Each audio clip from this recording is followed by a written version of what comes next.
Estamos iniciando mais um para conversarmos sobre os temas palpitantes do direito imobiliário, especialmente questões relacionadas à construção civil, que são os temas da minha predileção. E vamos conversar hoje sobre as questões que envolvem a possibilidade de pedido de reparação de danos por vícios construtivos por parte do condomínio. Qual é o papel do condomínio? E vamos analisar isso à luz de um caso concreto que foi julgado em Goiânia, né? Então, vamos trabalhar com esse caso concreto. Por que esse caso? Algum motivo especial? Na verdade, porque como ele foi divulgado, né, pelos noticiários, agora final de julho, então ele ganhou alguma notoriedade nos sites, né, de interesse jurídico, né, que divulgam questões jurídicas. Eu escolhi por esse motivo, né? Até porque a gente tem que sempre tomar algum cuidado quando trata de casos concretos. Eu queria fazer uma ressalva importante também, que às vezes a gente tem que ter uma certa maturidade, porque quando a gente fala dos casos concretos, envolvendo casos que foram julgados, que envolveram outros profissionais, né, eu acho importante a gente fazer a seguinte observação. Do ponto de vista teórico, né, teórico-acadêmico, é claro que a gente pode fazer observações de cunho construtivo, pragmático, de como é que a gente poderia ter agido de forma diferente para encontrar resultados melhores num determinado processo. Isso a gente chama de experiência. Então, a experiência a gente pode conquistar a partir da experiência do outro ou a partir da nossa própria experiência. É sempre muito mais confortável nós pegarmos experiência a partir da experiência dos outros. Por quê? Porque quando a gente passa por uma experiência dolorosa, ela nos traz muito conhecimento, sem sombra de dúvida, mas a gente teve que passar pela dor. Ao passo que, quando a gente obtém experiência pela dor do outro, a gente conquista esse conhecimento sem ter passado necessariamente por essa dor. Então, por isso que é tão importante a gente estudar os casos concretos. Mas o fato é que só quem está ali, naquele momento, enfrentando aqueles problemas, é que tem conhecimento pleno das suas dores, das suas dificuldades. Então, por exemplo, eu posso chegar e dizer assim que num determinado caso deveria ter sido pedido uma perícia, como eu vou falar no encontro de hoje, né? Mas a gente não sabe até que ponto, né, os profissionais ali fizeram um entendimento plenamente autônomo, né, intelectual, de que, não vou pedir a perícia, ou porque o cliente, né, talvez não solicitou para não encarecer o processo, que não fosse pedida a perícia. Estou dando um exemplo genérico, estou nem falando que é desse caso que a gente vai estudar, mas só para a gente ter uma certa maturidade, né, que quando a gente examina um caso concreto, né, os casos concretos, a gente tem que ter uma certa maturidade para entender que nem tudo são flores. É muito fácil no plano de ideal um professor chegar e ficar apontando o dedo, por que não fez isso, por que não fez aquilo, cometeu um erro. Não é o jeito, né, que eu gosto de pensar. Feita essa ressalva, então, dito isto, né, que não é, quando a gente faz as críticas, não é a crítica ao que aconteceu, mas sim uma reflexão sobre as potencialidades, as possibilidades, né, que um determinado caso cria para nós advogados. Dito isto, né, então vamos conversar sobre este curioso caso. Ele começa curioso porque eu já considero ele um caso bem difícil, de difícil implementação e julgamento, porque ele é um caso que discute, vícios construtivos, que já é um tema delicado. Vou aprofundar isso com vocês. 2, ele discute vícios construtivos depois de muito tempo. E 3, ele discute vícios construtivos depois de muito tempo nas áreas comuns. Então, nesse aspecto, ele é um caso muito interessante, né? E até um pouco, de certa forma, não tão comum, né? Ele é mais incomum. O mais comum, o maior volume de demandas e casos que nós temos, né, na jurisprudência, na vida real, são os casos de reclamações das unidades. Claro, porque a pessoa mora na unidade, ela vivencia o problema, né, e de uma maneira muito mais próxima, né? Então, a pessoa vivencia aquilo ali, enxerga aqueles problemas, precisa da solução daqueles problemas, e aí ela busca pelos seus direitos, ela vai atrás, então, né, dos seus direitos. A maioria dos casos se transforma em processo judicial? Não, não. A maioria dos casos não vira medida judicial, muito pelo contrário. A maioria dos casos nós resolvemos extrajudicialmente. Por quê? Porque, para quem é do ramo, pelo menos, sabe que se tenta um entendimento, as reclamações deve haver, inclusive, né, via de regra A, um canal de comunicação entre o adquirente e a incorporadora ou construtora. Nesse caso aqui tinham duas CNPJs, né, que a gente vai estudar, um de incorporação e um de construção. E tem os canais de atendimento, há uma resposta, e essa resposta, quando ela é ineficiente, quando a construtora ela dá respostas paliativas, ou seja, aquelas que tapam, né, estão só tapando o sol com a peneira, aquelas que não resolvem de fato a questão, tá? E quando isso ocorre, aí é que começa a ganhar escala, né? Vai escalando o problema vai se agravando. Mas antes de escalar o problema por uma demanda judicial, a pessoa costuma procurar por um advogado. Sim, mas então se procura pelo advogado vai entrar com a ação?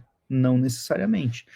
Então, um advogado, ele ainda vai fazer uma tramitação, um advogado que conhece esse ramo, né? Provavelmente vai fazer uma tramitação, que é o que eu recomendo, extrajudicial, que pode iniciar com uma notificação, pode, inclusive, estabelecer uma vistoria técnica que gere um laudo técnico, e com base nisso, né, busque tentar entrar no entendimento.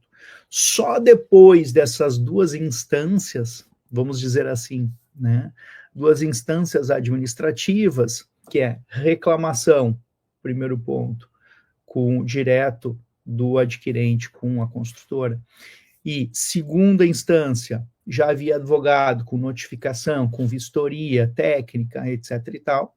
Só depois de ultrapassar essas duas instâncias é que se recomendaria, né, não havendo, então, uma solução inteligente e suficiente, né, é que se recomendaria, então, uma medida judicial. Por isso que não é tão comum assim, né, esse tipo de situação. Menos comum ainda nas áreas comuns. Por quê? Até por uma questão política, tá, colegas? Via de regra, os incorporadores, construtores procuram ter uma boa relação com o síndico do condomínio e costumam atender os seus chamados quando esses problemas, ao invés de se dar apenas nas unidades, o síndico acaba fazendo esse canal de comunicação, né? Esses problemas eles surgem nas áreas comuns. E via de regra, né, por política mesmo, diplomática até, né, as incorporadoras costumam atender as solicitações do síndico, às vezes elas vão até um pouquinho além, né, daquilo que seria a sua obrigação. Então, às vezes tem lá alguém reclamando de alguma pequena fissura e tal, que seria resolvida, né, com uma manutenção de pintura, que é dever do condomínio, depois de 24 meses, tem que ter essa manutenção de pintura.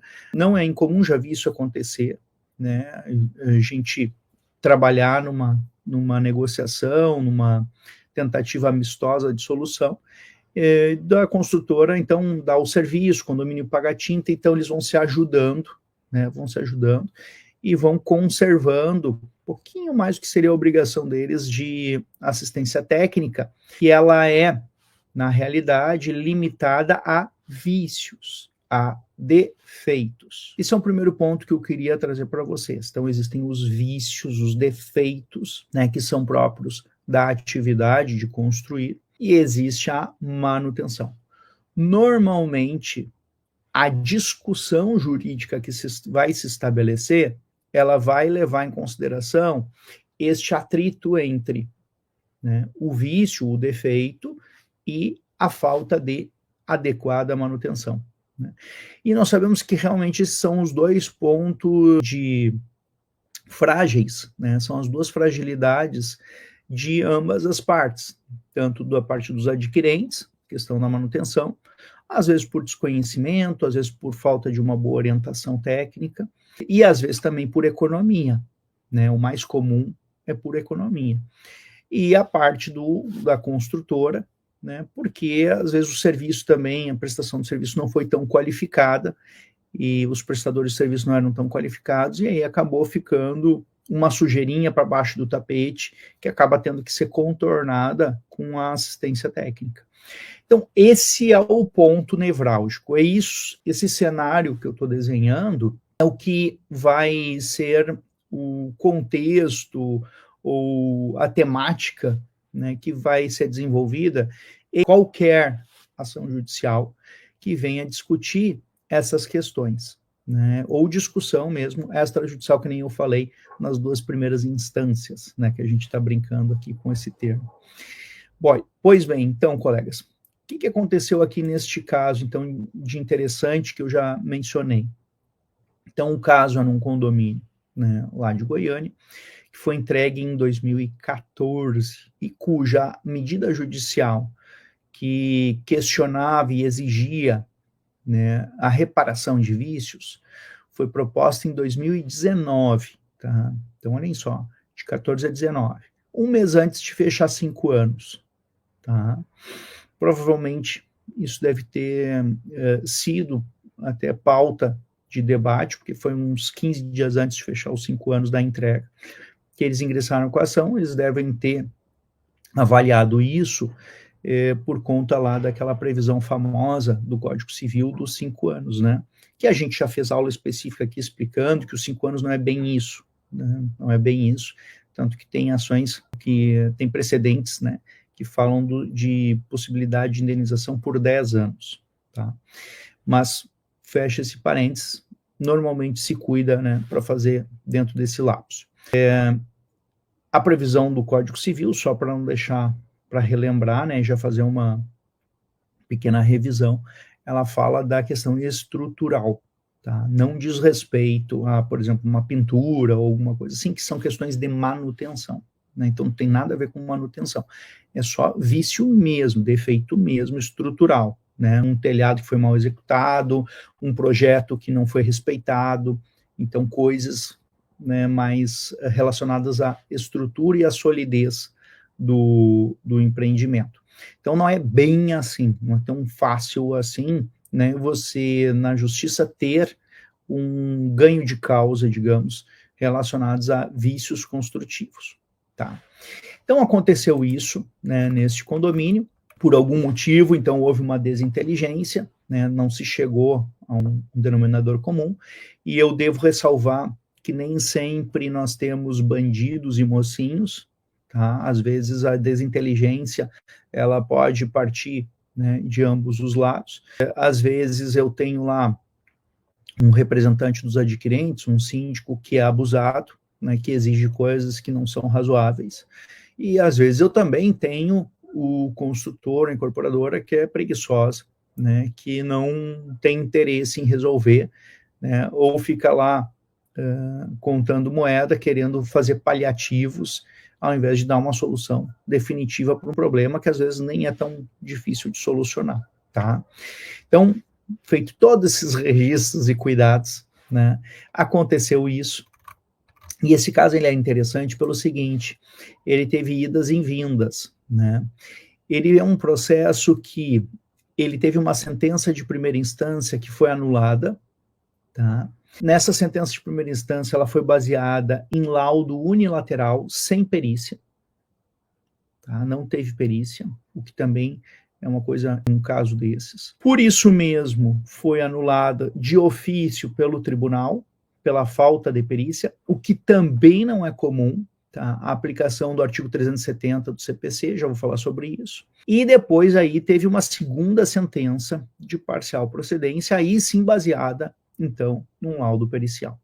Então, olhem só, colegas, a ação, esse caso que nós estamos examinando, ele começa, o condomínio, ele reclama de uma série de coisas relacionadas à área comum, desde piso emborrachado, né, fissuras, rachaduras, parte elétrica das áreas comuns, chafariz, um monte de itens que foram relacionados, tá? E isso baseado, então, numa vistoria, né, que foi laudada por uma pessoa, por um assistente técnico, ou seja, um perito, ok, mas um perito da confiança do condomínio, né, que fez este laudo. Este laudo foi a base da pretensão da parte autora, que foi o condomínio. Ah, mas Rafael, o condomínio pode agir em nome dos condôminos, desde que não seja relacionado às unidades? Sim, né? Então, as áreas comuns, a legitimidade realmente é do condomínio para fazer as reclamações, né? Então, tá tudo certo. E quando for unidade, aí o síndico pode até tentar ajudar fazendo esse canal de comunicação, como eu mencionei antes, mas ele não tem legitimidade para propor nada contra a construtora, né? Unidade, condomínio, áreas comuns. Esse caso era de áreas comuns mesmo. Então, feito isso, né, colegas, então inicia essa demanda com este laudo unilateral. O que surpreende é que nenhuma das partes quis perícia, nem a parte autora, nem a parte ré. Certamente a parte ré, ela apostou na impugnação do laudo por ser unilateral e acreditou que seria então julgado com a questão por falta de provas, né, por ausência de provas. E a parte autora certamente acreditou que, tendo um laudo, né, para subsidiar a sua pretensão, ele seria suficiente para convencer o juiz de que a parte autora tinha razão e foi parcialmente procedente realmente os pedidos, ok? É importante que se diga o seguinte, nós temos dois tipos de pedidos nessa ação que também é interessante para nós examinarmos. Um era a obrigação de fazer, que eles queriam então que fossem executadas aquelas correções, né, que estavam lá apontadas, e outra era uma indenização de cerca de R$100 mil do que tinha sido gasto pelo condomínio para reparos. Tá? Então tinha uma pretensão cumulada, obrigação de fazer, consertar, e uma condenatória, né, uma eficácia condenatória. Então condenar a reparar aquilo que tinha sido gasto. Então olhem só. Foi então para a segunda instância, foi anulado por falta de perícia. Provavelmente o relator também ficou com essa sensação. Olha, como é que eu vou dizer que a parte autora perdeu por falta de provas, se ela tem um indício de provas, que é um laudo técnico? Mas, ao mesmo tempo, o relator também deve ter refletido da seguinte maneira: como é que eu vou julgar procedente só com base num laudo que foi feito de forma unilateral? Então, o tribunal ficou numa situação difícil. Nem atribuir 100% de credibilidade para o laudo, nem atribuir 0% de credibilidade para o laudo, correto? E aí, de ofício, então, com base no artigo 370 do CPC, o julgador entendeu o seguinte: baixa para a primeira instância para se fazer a perícia, para averiguar, né, o que está certo, que foi apontado no laudo unilateral, e o que não se confirma. É possível o juiz da causa fazer isso? Sim, pelo nosso sistema de produção, né, de ônus da prova, existe o direito de disponibilidade, né, o princípio, né, dispositivo que informa o processo civil, ele permite que o juiz ele decida e disponha sobre as provas que serão produzidas. Só que, via de regra, quem tem que fazer essa solicitação, quem faz a solicitação são as partes. Você deixar a cargo do juiz definir as provas é muito arriscado, né? Esse é um primeiro aspecto crítico que a gente deveria observar nesse caso. É temerário, né? É temerário você apostar, como foi apostado pelas duas partes, em não ter perícia, tá? É bem temerário, porque abre um leque, né, quase como se fosse uma roleta russa no processo judicial. Imagina se o laudo tivesse sido integralmente considerado apto para justificar uma procedência, a parte ré teria uma condenação pesada. E, ao mesmo tempo, né, o inverso também é verdadeiro. Se o juiz tivesse considerado que o laudo unilateral não tem valor para uma condenação, né, teria sido, então, 100% improcedente a demanda.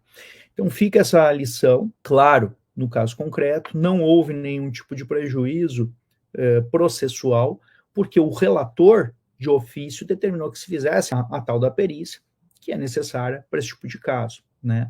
Quem já assistiu ano passado, acho que eu fiz uma aula bem detalhada sobre como é que funciona a perícia, assistente técnico, né? Quem tem acesso lá à nossa biblioteca de aulas, recomendo que volte lá, que eu fiz com detalhamento, examinei com detalhamento justamente, né, como é que funciona isso, né, a produção das provas e a importância disso para os vícios construtivos, tá?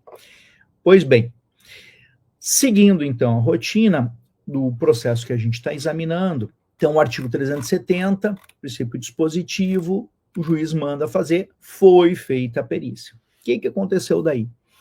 A perícia, né, ela concordou parcialmente com o laudo unilateral. Alguns pontos a perícia confirmou, tá? Confirmou que existiam realmente os vícios construtivos, na verdade, como eram evidentes, né, porque dava para enxergar, não era tanto o problema. Qual que é o maior problema, o maior desafio aqui? Né? Às vezes a pessoa olha a rachadura e diz, tá aqui a prova, acabou. Não. Aí é que está a questão da prova técnica. O problema é o nexo causal. Que provocou aquele vício? Foi o que eu falei no primeiro momento aqui do nosso encontro. O que vai determinar o êxito ou a derrota? Né? O êxito ou a derrota serão determinados. Por quê? Serão determinados, na verdade, pela causa, pelo motivo que surgiu aquela rachadura. Este laudo técnico aqui, pericial, ele foi adiante e disse o seguinte, que foi reproduzido na sentença. Né? Conforme deliberado no tópico anterior, restaram apurados vícios construtivos e desconformidades, tão somente em relação à fiação da fonte, então uma parte elétrica, que era uma reclamação, localizada na praça contemplativa do condomínio, quanto a revestimentos do espaço denominados de brincar, etc e tal. Não, desculpa, eu estou lendo a primeira sentença, é a segunda sentença que foi aqui, ó. Tá. A segunda sentença, desculpa. Não se ignorando as demais provas produzidas, especialmente documentos juntados pela parte autora, ou seja, eles são indiciários, são válidos e importantes, né? Confiro especial destaque ao laudo pericial apresentado, com posteriores esclarecimentos, revelando o criterioso trabalho do perito que concluiu. Este laudo fornece uma visão abrangente das condições do condomínio, destacando as patologias mais relevantes, sugerindo ações corretivas, além de orientar sobre a necessidade de correções para garantir a segurança, um ponto, a segurança, funcionalidade e durabilidade da edificação. Sendo assim, conclui que defeitos construtivos não houve, porém a necessidade de manutenção acarretou no agravamento da situação, fazendo com que o problema mínimo chegasse a proporções que cada situação teve de agravo. O que aconteceu nesse laudo e que é um fato real para essas situações? Existem algumas situações, alguns defeitos, alguns problemas que vão surgindo na construção, que eles decorrem justamente da falta de acompanhamento e manutenção por parte do condomínio. E outros que daí sim são relacionados à execução da obra. 4 anos e 11 meses depois, é muito difícil se apurar isso. Mas, segundo o juiz, o perito foi muito detalhista, segundo a sentença considerou. Ele foi muito detalhista e conseguiu demonstrar, inclusive, que em algum ponto houve alteração de projeto. Realmente, tem um caso que eu acompanho, né, de vício construtivo, um caso que está muito lento, assim, então um caso que está incomodando já faz algum tempo, que de fato o perito foi muito corretamente, a primeira coisa que ele faz é solicitar os projetos que foram aprovados na prefeitura e contrapor com o que foi executado. A gente chama esse que foi executado de as-built, como construído significa, é uma expressão em inglesa, mas que os engenheiros e arquitetos costumam utilizar. Então, uma coisa é o projetado, outra coisa é o construído. Deveria se casar com perfeição? No mundo do ideal, sim, mas às vezes tu tem que dar uma pequena adaptada pelas circunstâncias, né, da vida. Então, às vezes, né, um banheiro que tinha sido projetado não abre a porta, então eles vão ter que dar uma alterada, né, no projeto, na hora da execução, para que a porta abra, tá? São os erros de projeto. Então, neste caso aqui, ele constatou isso.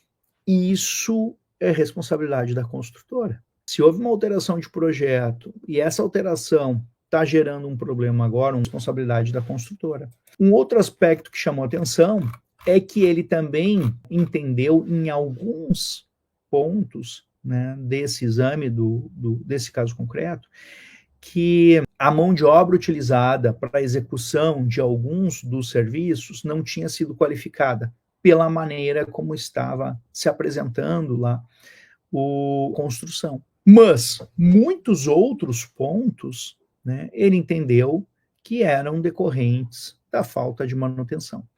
Então, este laudo que foi a base para o juiz, né, julgar o caso, ele vai, e como tem que ser, né, ele vai e aponta no detalhe quais os itens que são de responsabilidade da construtora e quais os que não são, e aí julga o caso determinando que os de responsabilidade da construtora, que são esses de falha de projeto ou má execução, que esses sejam reparados e concede 90 dias de reparação, tá?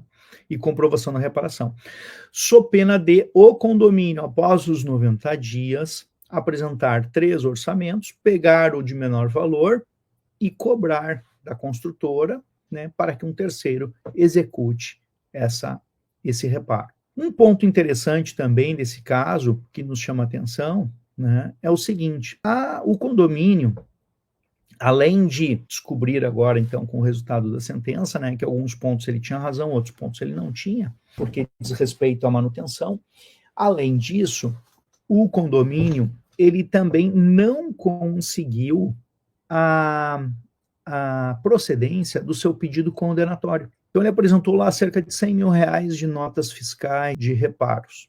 Qual que é o problema dessas notas fiscais de reparo que foram apresentadas? E isso, gente, acontece em todos os lugares, né? Não, é uma coisa que a gente sabe que isso são falhas humanas comuns. Nas notas fiscais, né, não havia um detalhamento, ou uma observação, ou uma explicação que relacionasse aquela nota fiscal com o defeito que havia sido, então, reclamado e dito como procedente por parte da perícia, né?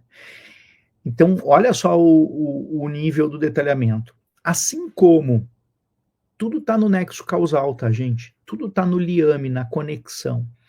Assim como o juiz buscou no perito, na prova técnica, a relação entre a causa do defeito e o defeito, e lá na causa do defeito, ver se a causa é de responsabilidade do construtor ou de manutenção.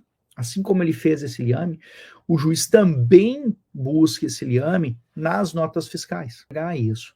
Ele precisa enxergar que esta nota fiscal aqui foi para reparo da parede do salão de festas, por exemplo, e que o salão de festas é um dos itens que o perito disse e, na verdade, estava com um defeito de execução. Nossa, Rafa, mas é muito detalhe. Eu sei, mas o nosso trabalho, quando a gente está trabalhando em vícios construtivos, é este, é fazer criar elementos, apresentar evidências que demonstrem que existe uma relação entre falha do construtor e o defeito que está se apresentando. É fácil fazer isso? Não é fácil.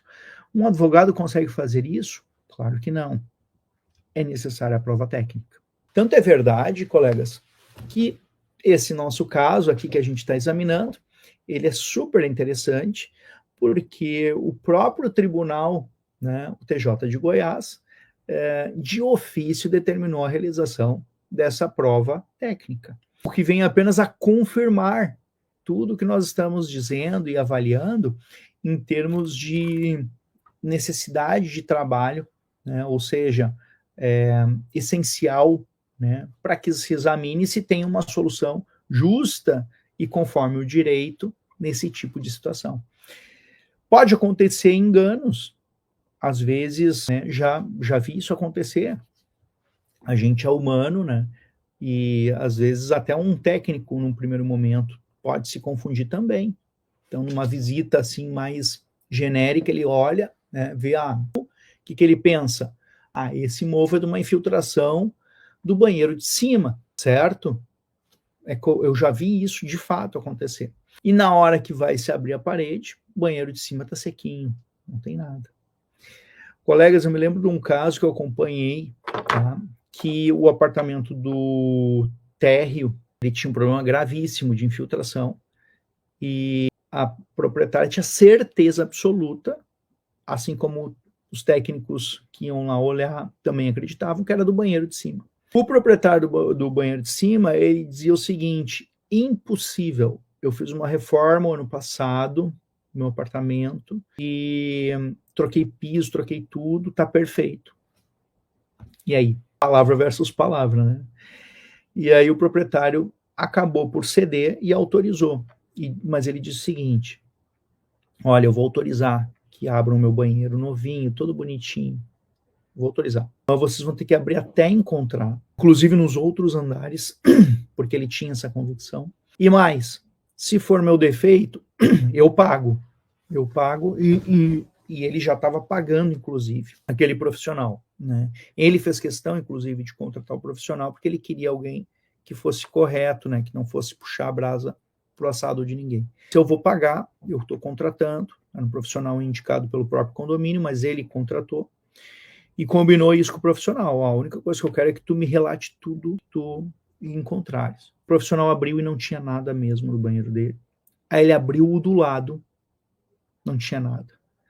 Aí ele abriu o de cima, não tinha nada. E eles foram encontrar um vazamento que saía do quarto andar e desembocava no térreo. Então, colegas, assim, ó, não é fácil, tá? Não é fácil. De olho, a gente vê muito palpiteiro nesse ramo, né? Todo mundo tem um palpite, um pedreiro experiente, um arquiteto experiente, um engenheiro experiente, todo mundo tem muito palpite, mas por experiência própria, né, de vários casos que a gente acompanha, tem que haver realmente um trabalho de avaliação técnica, né? Claro, se vamos dizer hoje em dia, existem equipamentos, né? Não precisa ficar quebrando 4 andares de apartamentos. Mas nesse caso aí que eu me recordo bem, assim, na época não existia esse serviço, né? Hoje em dia tem isso, né? Ainda facilita bastante. Não é barato também, tá? Mas facilita bastante, né? A localização, então, das infiltrações, né? E recomendo que se use isso para não sair quebrando tudo. Mas fica a lição para nós, né, da importância disso, né, pessoal, da importância dessa compreensão do nosso papel na análise dos vícios construtivos. E aí, o que acharam desse caso que a gente está conversando? Não estão de acordo? Você acha que tinha que pedir a perícia? Não tinha? o tribunal fez bem, não fez, né? Como é que vocês têm acompanhado esse tipo de causa, colegas? O pessoal que está assistindo pelo YouTube, fiquem à vontade também sempre para sugerir temas, compartilhar e curtir aqui os nossos encontros, tá? Não se esqueçam de fazer isso, né? Valeu, turma. Acho que por hoje era isso, né? Gostaram desse tema? Né? É um tema que apetece, sempre gera, né, gente? Sempre gera. Vê que a gente estuda os casos dos vícios construtivos e aí pega um caso concreto para examinar, nunca se repete. É impressionante. Esses casos não repetem, né? Bacana, valeu demais.